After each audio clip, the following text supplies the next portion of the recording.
Coming up tonight, student reaction to President Steven Leath's departure. And the plans of the newly elected student government. And I'll give you an inside look at all things Cyclone sports and a recap of what's happening during March Madness.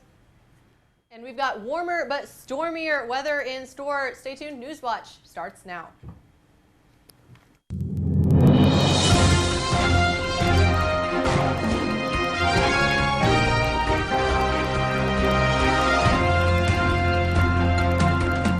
Thanks for watching and have a good rest of your night and week. Stay classy, Cyclones. Good evening and welcome to this edition of Newswatch. It's March 23rd and I'm Mary Kahn. And I'm Courtney Dust. Thanks for joining us. No prompter. It's blue. Okay. No. With news of Iowa State President Steven Leath's departure, students have a lot to say. ISUTV's Coley Bergen went out to find out exactly what they're saying.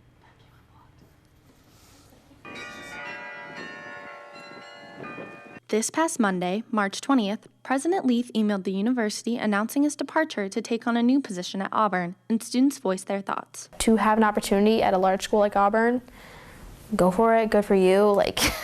I would much rather live in Auburn than I would at Iowa State, where I'm going to get a lot more recognition versus a very much smaller school. During his final months at Iowa State, Leath has been in hot water, so students are finding it may be time for a new beginning.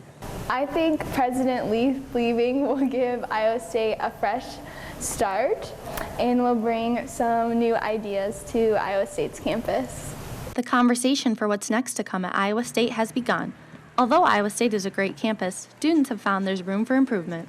I am looking for a president who is prepared to make some serious changes that kind of affect the student body, not small changes that affect a small population, but actual changes that help the day go by smoother and help us have a better experience at Iowa State. The students have spoken. Now it's up to you to form your opinion on why you think Leath is leaving and what's next for us here at Iowa State. For ISUtv, I'm Coley Bergen. The elections are over and the semester is quickly coming to a close, but the student government for this term is far from taking a break. At their meeting yesterday night in the Campanile Room of the Memorial Union, the student government is working on establishing a Green Initiative Fund. Senator Sam Freestone wrote a bill that will create a fund to be used for sustainability projects at Iowa State.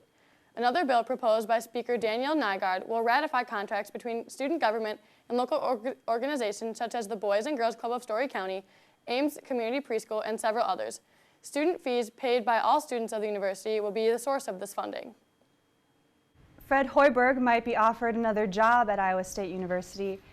Well, maybe. That is if one student has her way. Iowa State senior student Elizabeth Holt has started a petition online to have the former men's basketball coach fill the vacancy Steven Leath will leave as he moves to Auburn University in Alabama.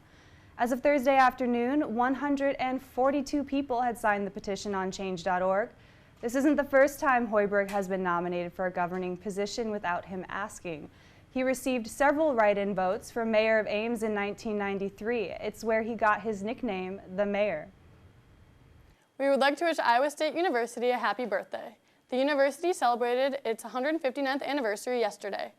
Originally named Iowa Agriculture College and Model Farm, the school was established on March 22, 1858. The school was officially renamed to Iowa State in 1959 and is a leading school in agriculture and engineering to this day. Starting with a class of only 24 men and 2 women, the Iowa State community has grown greatly, with now reaching more than 36,000 students. The campus itself has grown as well, with hundreds of buildings and a multitude of programs such as technology, science, and art. For college students who aren't in a finance major, understanding and building credit history is hard. Fortunately, many Iowa State students may benefit from changes to credit report criteria, which will take effect this summer. The most common problem college students face when establishing credit is a lack of credit cards or bank loans. The changes will use information from cell phone or cable bills for those who have no other forms of credit. This should ensure better accuracy and even a boost in people's credit scores. Roughly 33 residents are added to the Des Moines area each day in the past year, which makes it the fastest growing city in the Midwest according to new Census Bureau data. The metro area's population increased by 2% in the 12-month period that ended in July of 2016. that outpaced every city in the Midwest and was only passed by cities in the South and Pacific Coast. During the past year, the Des Moines area added more than 12,000 residents, which brought the overall population to be about 630,000. The Des Moines metropolitan area includes Polk, Dallas, Warren, Madison, and Guthrie counties. Des Moines was tied as the 34th fastest growing metro area nationwide. Coming up after the break, a U.S. citizen was killed in the terrorist attacks in London, bringing the death toll to 5. And the Fearless Girl statue that stares down the Wall Street Bull may be here to stay. Find out more after the break. You're watching Newswatch. Welcome back to Newswatch. The death toll in yesterday's terror attack outside the British Parliament now stands at 5. That includes the man responsible and 1 American. Kurt Cochran from Utah and in his 50s was a tourist with his wife at the time the attacker's car plowed through pedestrians on the Westminster Bridge. The act injured about 40 others, including Cochran's wife. She was treated at a hospital for serious injuries. The assailant was a 52-year-old man born and raised in the UK. He was killed at the scene by police. ISIS has claimed responsibility for the attack. The Fearless Girl bronze statue that is staring down the bull on Wall Street may be here to stay. She was installed the day before International Women's Day by the State Street Global Advisors with an initiative to increase the number of women, their clients, in corporate boards.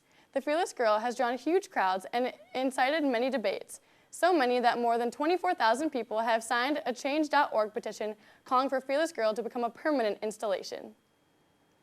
Remember Paul Manafort, President Trump's former campaign manager? The Associated Press is reporting new evidence of his ties to Russia. The AP says they have documents and interviews that show Manafort pocketed millions of dollars from one of Russia's wealthiest businessmen, Oleg Deripaska. They reveal that from 2006 to 2009, Manafort was paid to influence business dealings and news coverage to benefit Russian interests. Manafort himself confirmed he worked for the businessman, who is also a close friend of Vladimir Putin's, but he says his work was not pro-Russian. White House spokesman Sean Spicer says President Trump did not know about this work. Manafort served as President Trump's unpaid campaign manager from March through August 2016. He resigned in August when it was revealed he had organized Washington lobbying efforts on behalf of Ukraine's pro-Russian ruling political party. The long-promised bill to repeal and replace Obamacare has been delayed by Republican House leaders. This happened after President Trump failed to reach agreement with several defiant conservatives. It came on the 7-year anniversary of Barack Obama signing the Affordable Care Act. Several of these conservatives met with President Trump to try to reduce the requirements on insurance companies. The bill could still come to vote in the coming days. Companies are pulling their ads from YouTube. AT&T, Verizon, and Johnson & Johnson are among the advertisers that have decided not to run ads on the platform. Over 250 companies have done so after a UK paper, The Times, revealed that their ads appeared with videos promoting terrorism and offensive content. And because YouTube users can post videos, elect to allow ads on them, and generate profit, their ads may have funded extremists. YouTube and Google's parent company, Alphabet, says they have increased their oversight of ads, but they cannot guarantee an ad will not be placed on offensive content. And now we're joined at the desk by Zach. Zach, what is going on in the world of Cyclone sports? Well, after the break, I'll have news on 3 Iowa State athletes, as well as an update on March Maddness. Stay tuned. You're watching Newswatch. Welcome back from the break. I'm Zach Williamson with your Cyclone sports update. Iowa State women's long jumper Elena McCorkle started the outdoor track and field season with a bang. The senior track star was named the Big 12 Outdoor Track and Field Female of the Week after leaping an incredible 19 feet and 11.5 inches at the Tulsa Duels. The jump was 6 inches better than the senior's previous best mark and placed McCorkle 5th all-time in Iowa State history. Her jump is also the furthest in the Big 12 so far this season and tied for the 4th best in the country. McCorkle looks to improve that mark as the Cyclones will compete again in the Stanford Invite and at the San Francisco State Distance Carnival. With the Iowa State football spring game quickly approaching, news about Cyclone football is buzzing all around Ames. Some of the most recent news has really caught a few people off guard. When the spring game kicks off in a couple weeks, senior Joel Lanning won't be the captain of the Cyclone offense, but will be the Cyclone defensive captain. Head coach Matt Campbell made the decision to move the 225-pound athlete from quarterback to the possible starting Mike linebacker when the season comes around. Landing size, athleticism, and football IQ has really helped to make a smooth transition to the defensive side of the ball. Come out to Jack Trice Stadium and watch the new Iowa State football team during their spring game April 8th at 1 p.m. Admission will be free to the public. Senior Deontay Burton has been invited to attend the Portsmouth Invitational in Portsmouth, Virginia from April 12th through the 15th. The event is essentially a senior showcase where 64 of the best seniors in the country are invited to show off their skills in hopes to gain interest from NBA teams. Last season, Abdel Nader and Jameel McKay were invited to the showcase, where Nader gained some exposure and was able to hear his name called last season in the NBA draft. Burton was also recently selected to play in the 2017 Reese's College All-Star Game, one of only 20 senior players selected to do so. That event will take place March 31st in Phoenix, Arizona. Burton finished his career with the Cyclone strong, scoring 25 points against the Purdue Boilermakers on the national stage of the NCAA tournament, after averaging 15 points and 6 rebounds a game this year. He is also only the second player in school history to have 40 steals and 40 blocks in the same season. The Cyclone season may be over, but that wasn't the case for 16 other teams that survived to see the second weekend of the NCAA tournament. Action tipped off this evening at 6:09 when the extremely hot 7-seeded Michigan Wolverines took on the Oregon Ducks, a 3-seed. The Ducks squeezed out a 69-68 thriller against the Wolverines in what came down to the last second. The second game of the night was between the 4-seeded West Virginia Mountaineers and the 1-seeded Gonzaga Bulldogs. That game started at 6:39 and is coming down to the wire with a score of Gonzaga 45 and West Virginia 37. The last two games of the night follow the first two and will be the Kansas Jayhawks versus the Purdue Boilermakers and the Xavier Musketeers versus the Arizona Wildcats. That's all I have for your Cyclone Sports Report. Jan, did I hear thunder earlier this afternoon? We had a few storms rolling through central Iowa, heavier storms up to the north, and we'll have more storms to talk about tomorrow. That full forecast coming up after the break.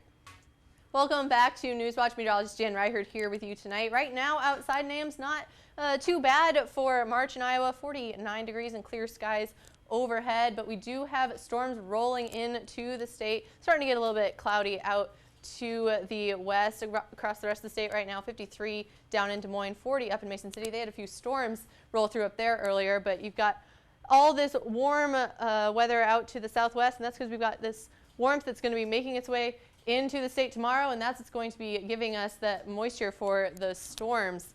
We've got winds out of the southeast right now, helping keep us a little bit warmer tonight than we might be otherwise, but also fairly strong winds, so not too pleasant to walk outside right now. But here we've got that weather maker out here to the west, and that's going to be making its way into the state as we go through the morning hours tomorrow and then into Saturday even sticking around. So here we've got those storms up to the north. They get actually hail up in Mason City today, and those are starting to make their way into Wisconsin right now, a few lingering back behind. But as we take a look at that estimated rainfall from the system in the next few days, we're looking to get 1 inch to maybe half an inch across central Iowa, but over here in the eastern part of Iowa, well over 1 inch. So lots of rain coming out of that system. So let's track that out here on Friday morning, starting off fairly wet in the western parts of Iowa, starting to build out in Nebraska as we go through Friday, though. That's when central Iowa seems to get most of its rain. And then into the evening hours, eastern Iowa starts to see those rain showers pretty strong as we go through Friday night and into Saturday morning. And then those storms will start to taper off as we go through the day on Saturday. Tonight, lows are going to be about where we are right now, 47 for Marshalltown, 54 for Des Moines, and 49 up in Fort Dodge. Here in Ames, we're looking for 51. Breezy and rain in the late evening hours as we go through the night. Highs tomorrow, 68 for Des Moines, so warming well past where we should be this time of year, 57 up in Fort Dodge. For Ames, we're looking for 61. Rain all day, more in the afternoon hours, but you might see a few sprinkles as you're walking to class there in the morning. Taking a look at the 7-day, not a lot of sunshine on here, pretty cloudy and good chances for rain the first few days. So Friday, Saturday look to be our good days for rain, but then lots of clouds sticking around the rest of the week and those temperatures in the upper 50s. Welcome back to Newswatch. Teddy, a Boston Terrier puppy, is getting to spend National Puppy Day in style thanks to his new set of prosthetic front paws. Teddy was brought in as a 10-week-old rescue puppy in North Carolina. When rescued, Teddy was missing both of his front paws for reasons that cannot be identified. Teddy was then taken to the North Carolina College of Veterinary Medicine and Veterinary Hospital, where veterinarians said he would be able to receive prosthetics after he stopped growing at about a year old. Barbara Bradley, who brings dogs in for a rescue group, took Teddy in and decided to make him a permanent member of her family. You're not going to believe that the magically hilarious YouTube video Potter Puppet Pals is the mysterious ticking noise is 10 years old. 10 years ago, Neil Circiega created the Potter Puppet Pals series, and it took him and the internet by storm. The video features all the main characters in Harry Potter in puppet form as they search for a ticking noise and turn it into a song. So I'd never seen this before today, but I have to say it was pretty ridiculous. It definitely gave me some giggles. I mean, it was Harry Potter, so all Harry Potter's good. Yeah, you gotta love Harry Potter. It's Snape. a classic. Snape. You gotta enjoy it a little bit. Severus Snape. All right. Well, stay tuned next Tuesday for more news, weather, and Newswatch. Have a great night, Ames. Take care now.